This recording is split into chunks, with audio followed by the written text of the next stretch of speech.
عودة الحراك وعودة المرح.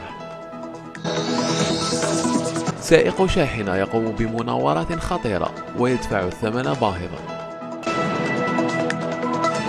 أهلا بكم سيداتي وسادتي في نشرتكم المفضلة السيبيا نيوز. تم مساء أمس استئناف الحراك الشعبي الوطني. معنا السيبيا 2 من قلب الحدث ليوافينا بآخر المستجدات. سيبيا 2، هل أنت معنا؟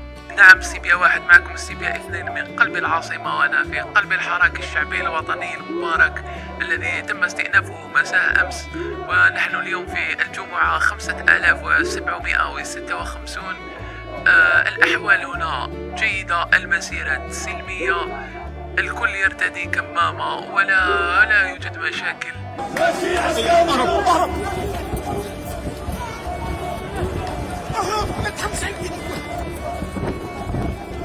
الكل متضامن، وهذا الشعب مصر على التغيير، وهم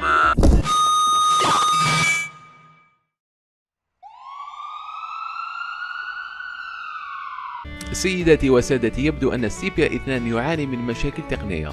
على أي حال، لقد التقطت كاميرات السيبيا تيفي مجموعة من اللقطات، مثل أيقونة الحراك اللحية البيضاء الذي يحب وطنه كثيرا لدرجة أنه لا يفوت أي جمعة، ويخرج كذلك في مسيرة الطلبة يوم الثلاثاء. وسبحان الله، اللحية البيضاء كل صوره مع الفتيات. هذا غريب نوعا ما. خلينا نتابع الصورة. هنالك لمسة يد، هنالك لمسة يد، هل هي متعمدة أم لا؟ كذلك رصدت كاميراتنا اعتقال رشيد نكاز للمرة الألف.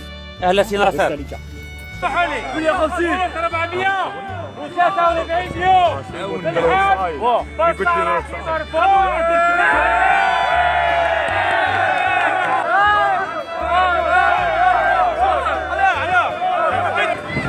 هم بداو ياخذوه لايف خوتي، يدوا فيه رشيد نكاس. هم ليك، هم حبوا يدوه لايف، انطلقوه. وطبعا هذه العجوز التي ترقص بدون أي معنى.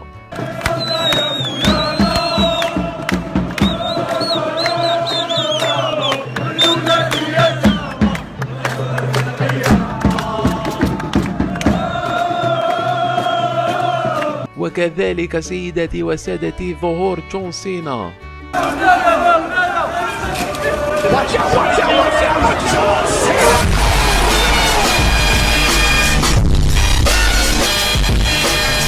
بعيدا عن الحراك، لقد تداول رواد مواقع التواصل الاجتماعي مقطع فيديو لسائق شاحنة يقوم بمناورة خطيرة يتسبب بحادث ويلوذ بالفرار.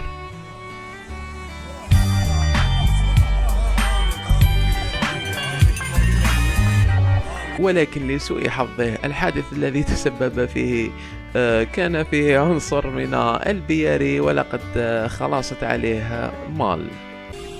ماشيت له هاوليك رجعت الدولة، ماشيت له هاوليك مزيرة هاوليك.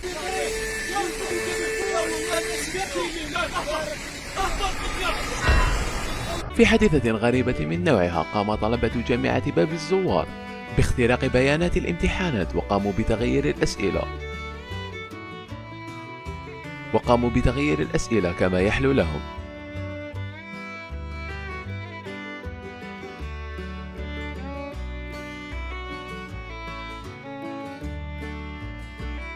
أنا أمزح خوتي، الأستاذ ولا المسؤول اللي دار الامتحان سامي خلاها اللي يجي يبدلها. تحية إلى المسؤول عن تسيير الامتحانات. كنتم مع السيبيا نيوز، لا تنسوا الاشتراك وشكرا على المشاهدة. السلام عليكم، كيف ان شاء الله راكم ملاح؟ بون جديد ديالك سي بون في لاشين اوفيسيال ديالي هاي ليك، وماذا بكم لي زابوني ومالغري تو جانيتو، تهلاو بزاف يرحكم والسلام عليكم.